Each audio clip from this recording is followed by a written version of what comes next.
కృష్ణ ముకుంద మురారి, జయ కృష్ణ ముకుంద మురారి. హే కృష్ణ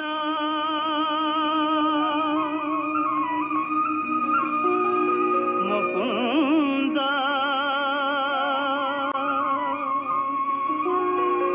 మురారి,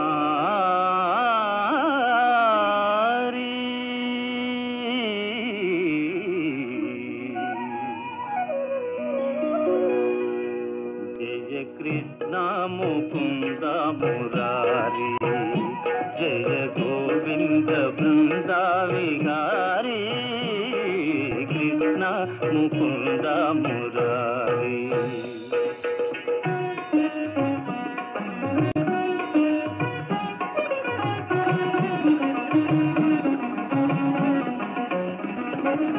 దేవకి పంట వసుదేవు వెంట, దేవకి పంట వసుదేవు వెంట, యమునను నదిరేయి దాటితి వంట.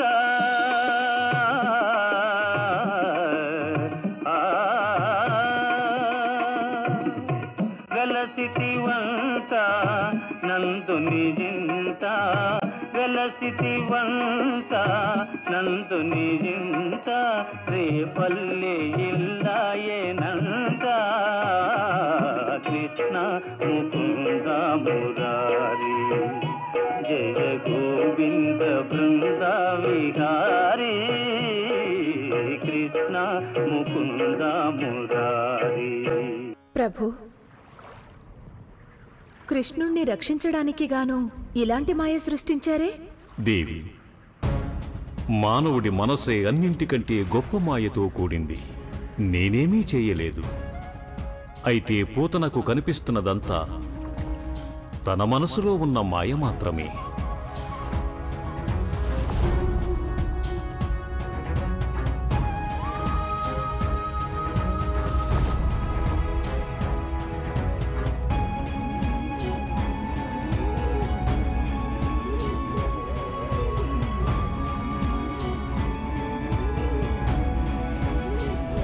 నువ్వొకసారి నీ మనసుని అడిగి చూడు, ఈ బాలుడు నీకు శత్రువా లేక నీ పుత్రుడా అని.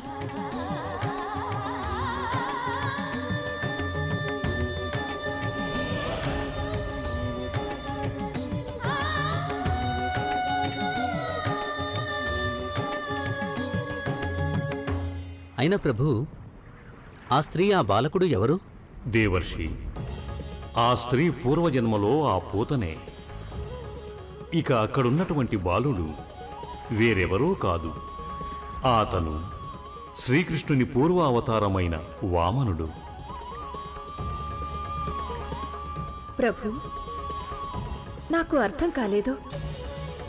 ఆ బాలుడు కనుక కృష్ణుడి పూర్వావతారం వామనుడే అయితే పూతన వంటి ఒక రాక్షసిని తన తల్లి అని ఎందుకంటున్నాడు?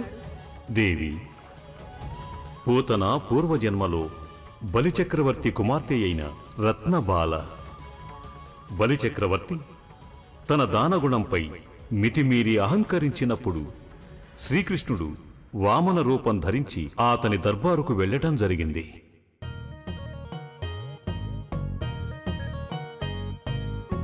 బలిచక్రవర్తికి ఈ వామనుడి ప్రణామాలు.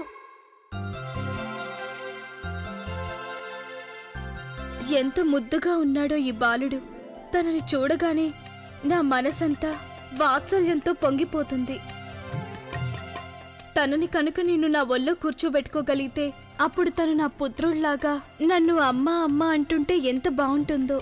అలాగే జరుగుతుంది రత్నబాల. వచ్చే జన్మలో నేను నిన్ను అమ్మా అమ్మా అని పిలుస్తాను.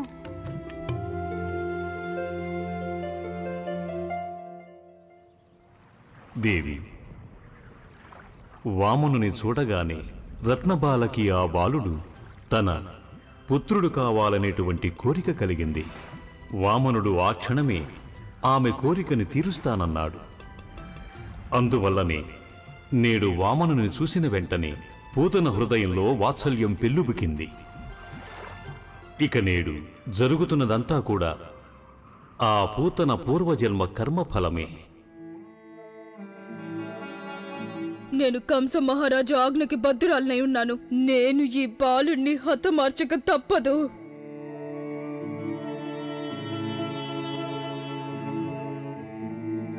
ఎంత ముద్దుగా ఉన్నాడో ఈ బాలుడు. తనని చూడగానే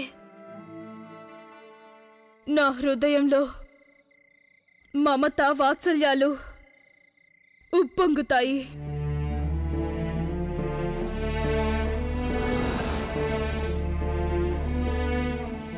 నేనే కనుక నీ తల్లినైతే నేను నిన్ను నా ఒళ్ళో కూర్చోపెట్టుకుని ఆడిస్తున్నప్పుడు నువ్వు నన్ను అమ్మ అమ్మ అని పిలిస్తే ఎంత బాగుంటు. అలాగే జరుగుగాక. పెద్దమ్మ, ఇంత చిన్న విషయమేనా నేను నిన్ను అమ్మ అమ్మ అని పిలవాలనేగా మీ మనసులో ఉన్న కోరిక? అయితే నేటి నుంచి నువ్వు నాకు అమ్మవి, నేనేమో నీ చిన్నాని. ఇక నేను నిన్ను పెద్దమ్మని కాదు, ఎప్పుడూ అమ్మ అమ్మ అని పిలుస్తాను.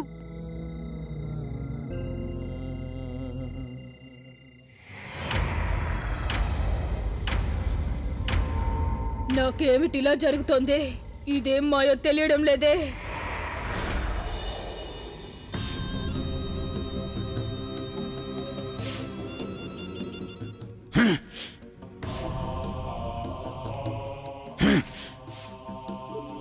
నువ్వు చాలా నిర్దయుడివి బావగారు. మిమ్మల్ని సన్మానించిన పాపాలకి పరిహారం చేసుకోవాలనుకున్నాను, ప్రాయశ్చిత్తం పొందాలనుకున్నాను. కానీ మీరు మాత్రం నా మంచితనాన్ని అంగీకరించడం లేదు. ధర్మ మార్గంలో నడవటం మీకు అస్సలు ఇష్టం లేదు. నా పాపాలకు విముక్తి పొందడం ఇష్టం లేదు. ఎందుకు? నేను నీ భార్య దేవకి అన్నయ్యని చాలా దగ్గర చుట్టరిక ఉంది. మీ అష్టమ సంతానం ఎక్కడుందో ఏంటో ఎందుకు చెప్పావు? ఎందుకు చెప్పటం లేదు?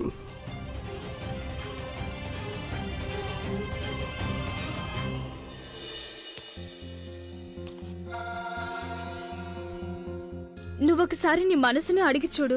ఈ బాలుడు నీకు శత్రువా లేక నీ పుత్రుడా అని. అమ్మా, నువ్వు నీ పుత్రుడినే చంపాలనుకుంటున్నావా అమ్మా?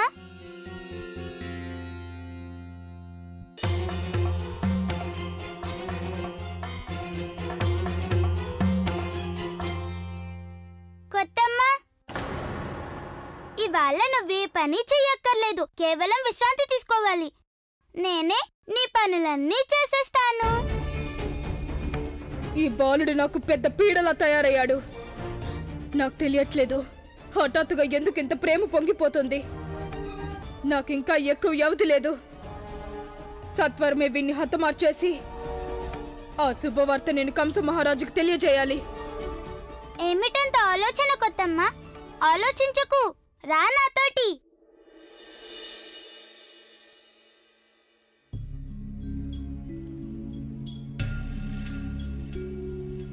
వైద్యులు గారు,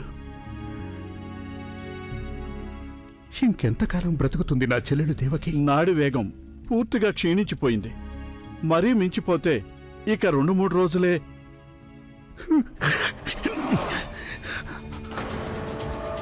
2-3 రోజులైనా నా చెల్లెలికి కాలం చెల్లుతుందా?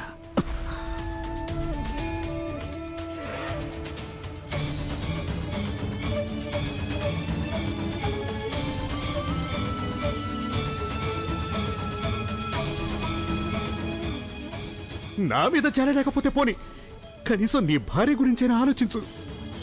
అరే, నలుగురు ఏమంటారు? ఈ కంసుడు తన చెల్లెల్ని, తన బావగారిని హింసలు పెట్టాడు, కానీ అది నిజం కాదు. నిజానికి నువ్వే నన్ను, నా చెల్లెల్ని హింసలు పెడుతున్నావు. నా చెల్లెడు నీ కారణంగానే బలైపోతోంది. నా చెల్లెడికి ఏదైనా హాని జరిగితే ఆ తప్పంతా నీదే. నేను నిన్ను అడుగుతున్నా, ఆ నిజం నువ్వు ఆనాడే నా చెల్లెలికి గనక చెప్పి ఉంటే తను ఇవాళ ఇలా మరణశయ్యపై ఉండేది కాదు కదా. నా చెల్లెలు తనకు నేను ప్రేమించడానికి, పెళ్లి చేసుకోవడానికి స్వేచ్ఛనిచ్చాను. కానీ ఇవాళ తను చివరి శ్వాస కూడా స్వేచ్ఛగా పీల్చలేకపోతోంది. అది నీ వల్లే.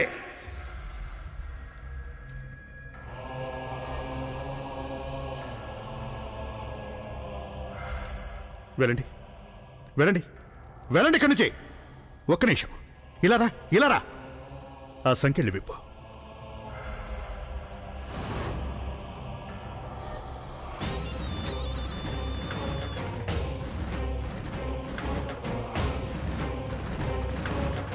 అన్ని కట్లు అన్ని బంధాలు విప్పేసినట్లే. ఈ కంస భగవానుడు జాలి చూపిస్తున్నాడు. దాన్ని ఉపయోగించుకో వసుదేవా. తీసుకెళ్ళు, మీ ఆవిడ్ని ఎక్కడికి కావాలంటే అక్కడికి తీసుకెళ్ళు.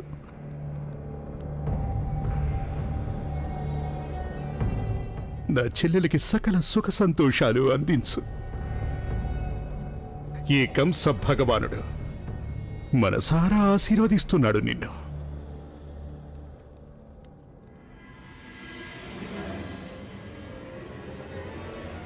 ఇది కంస భగవానుడి మాట, ఎన్నటికీ అసత్యం కాబోదు.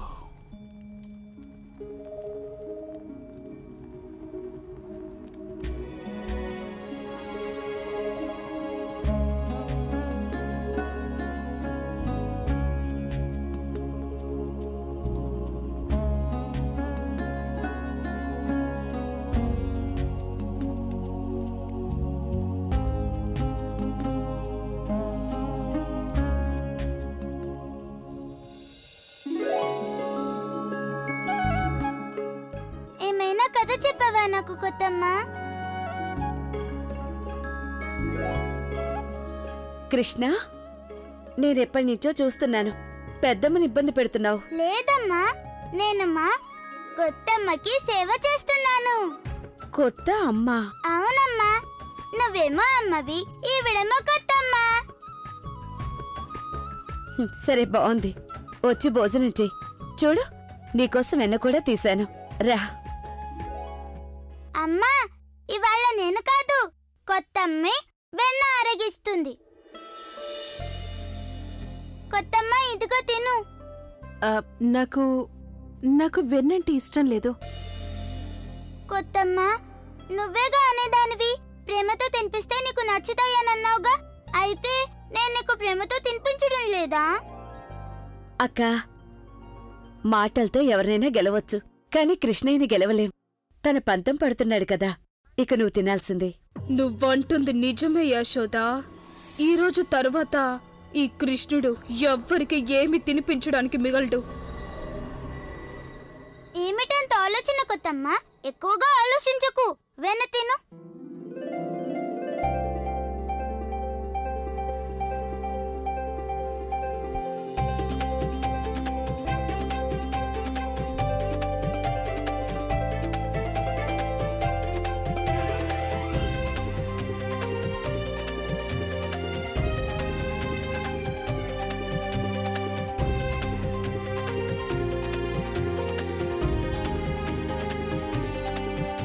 కృష్ణయ్య, ఏం చేస్తున్నావు కృష్ణయ్య? అన్నయ్య, మా అమ్మకి వెన్న తినిపిస్తున్నాను. మీ అమ్మ? అవునన్నయ్య. కృష్ణయ్య, నువ్విలా చేయడం ఏం బాగోలేదు. నువ్వు నాకిష్టమైన అన్ని వస్తువులు తీసేసుకుంటున్నావు. మరి ఈ రోజైతే నువ్వు మా అమ్మని కూడా మీ అమ్మని చేసేసుకున్నావు. అన్నయ్య, నేనేం కొత్తమ్మని నీ నుంచి లాక్కోవడం లేదు. ఆవిడ ప్రేమను తిరిగిస్తున్నాను.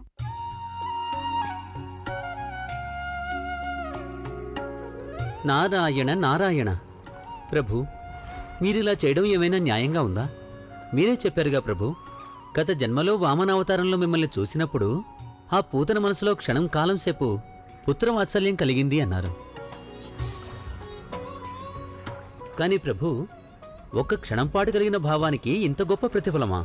ఈ జన్మలో ఈ శ్రీమన్నారాయణుడే పూతనని అమ్మా అమ్మా అని పిలుస్తున్నాడే. పైగా ఒక రాక్షసికి తన చేతులతో వెన్న తినిపిస్తున్నారు. ఈ లీల మరీ విచిత్రంగా ఉంది ప్రభు. దేవర్షి, జ్ఞానంతో చూస్తే అది లీల, అంగీకారంతో చూస్తే అది మహిమ. ప్రభు, అంటే మీరనేదేమిటి? కేవలం క్షణంలో కలిగిన భావానికి కృష్ణుడు ఆ పూతనికి తన తల్లి స్థానం ఇచ్చేస్తాడనా? ఆ పూతన తనని హతమార్చడానికొచ్చింది కదా ప్రభు. ఏ భక్తుడికైనా దేవుని పట్ల కలిగే భావం క్షణికమైనప్పటికీ దానికి దేవుడు రుణపడిపోతాడు. ఆ రుణాన్ని దేవుడు తన కర్మల ద్వారా తీర్చుకొనవలసి ఉంటుంది. పూతన పట్ల ఆ ప్రేమ తనకి గత జన్మలో లభించిన రుణం. ఆ రుణాన్ని కృష్ణుడు ఇలా తీర్చుకుంటున్నాడు.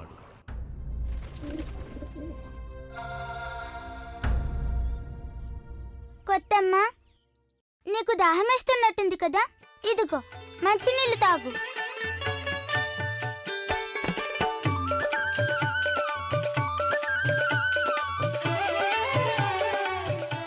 కొత్తమ్మ, వేడిగా ఉన్నట్టుంది కదూ, నేను వింజామరవిస్తాను.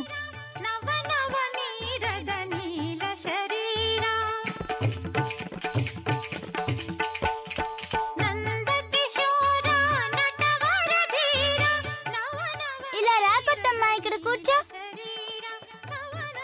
కృష్ణ, రా చిన్నా, నీ వెన్న సిద్ధంగా ఉంది. కృష్ణ చూడు, నీకోసం వెన్న తీసి పెట్టాను, రా నాన్నా. అరే చిన్నా, చిన్నా, చిన్నా, చిన్నా ఎక్కడికి, చిన్నా ఎక్కడికి వెళ్తున్నావు నువ్వు?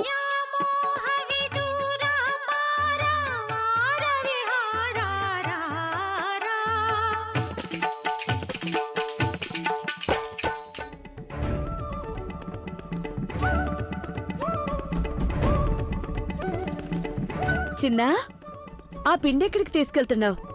చిన్నా, దామోదరం గారు, చిన్న చిన్న ఏంటి ఇలా చేస్తున్నాడు? వాళ్ళమ్మ ఎంత పిలిచినా పట్టించుకోడే, పైగా ఆ పిండి ఎక్కడికో తీసుకెళ్తున్నాడు. యశోదమ్మా, ఎందుకనో చిన్నాకి వాళ్ళ రోహిణి వదిన చాలా నచ్చేసినట్టుంది.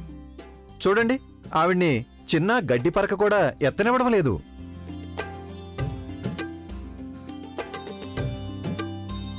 కొత్తమ్మ, ఇవాళ నేను పిండి మొత్తం కలుపుతాను, అలాగే దీంతో పదార్థాలు కూడా వండుతాను.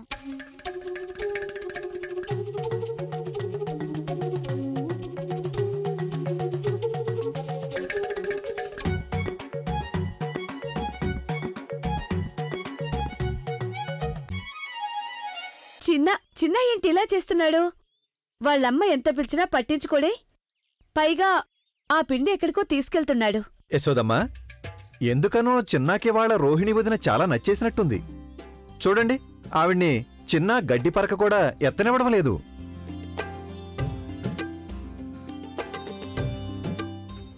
పొద్దుట్నుంచి చిన్న రోహిణి అక్కని కొత్తమ్మ కొత్తమ్మ అని పిలుస్తున్నాడు.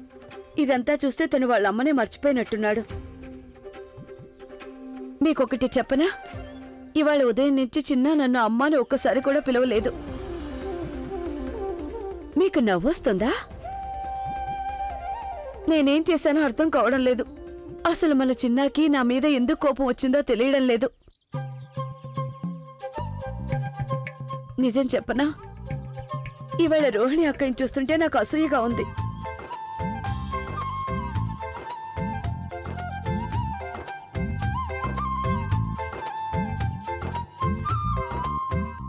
తల్లి అనే మాటలతో వంచన చేసే ఆ పూతనకి మాతృప్రేమ పొంగే యశోద కంటే ఉన్నత స్థానం లభిస్తోంది. దేవి, నీవంటున్నది సత్యం. నేడు ఒక్కరోజుకి ఆ పూతన స్థానం యశోద కంటే ఉన్నత స్థానంలోనే ఉంది. అదెలా సాధ్యమవుతుంది ప్రభు? ఆ యశోద మాత పవిత్ర ప్రేమకి ఆ పూతన దురుద్దేశంతో పోలిక ఎలా? పూతన ఉద్దేశం నందకుమారుని హతమార్చడం కదా. దేవి, కృష్ణుడిపై యశోదమాత ప్రేమ చాలా పవిత్రమైనదే. కానీ లౌకిక వ్యవహారాల వల్ల ఒక్కొక్కసారి ఆవిడ మనసులో కృష్ణుడి స్థానం మరుగునబడిపోతోంది. కొంత సమయం పాటు తాను కృష్ణుడినే మరచిపోతుంది. కానీ పూతన గత 5 ఏళ్లుగా అనుక్షణము కృష్ణుడి గురించే మనస్ఫూర్తిగా తలుచుకుంటూ ఉంది. తన మనస్సులో, హృదయంలో సర్వకాల సర్వావస్థల యందు కేవలం కృష్ణుడే ఉంటూ వచ్చాడు. ఆ కృష్ణుడి గురించే ఆలోచిస్తూ పూతన అణువణువు కూడా కృష్ణమయమైపోయింది. నారాయణ నారాయణ, నాకర్థమైంది ప్రభు. కృష్ణ కృష్ణ అంటూ అంటూ పూతన యొక్క అంతరాత్మ ఎంత పవిత్రమైపోయిందంటే తనకివాళ ఈ ఒక్కరోజు పరిపూర్ణ రూపంలో కృష్ణుడికి తల్లి అనిపించుకునే అవకాశం లభించింది ప్రభు. అవును దేవర్షి, ఉద్దేశ్యం ఏదైనా కావచ్చు. కానీ ఎవరైతే హరిని స్మరిస్తారో వాళ్ళు హరికి ప్రియులవుతారు. ఎవరి అణువణువున దేవుడే నిండి ఉంటాడో అలాంటి వారికంటే దేవుడికి. ఆ దేవుడికి పరమ భక్తులు ఈ లోకంలో ఇంకెవరుంటారు? గొప్పగా చెప్పారు ప్రభు, బహు గొప్పగా చెప్పారు.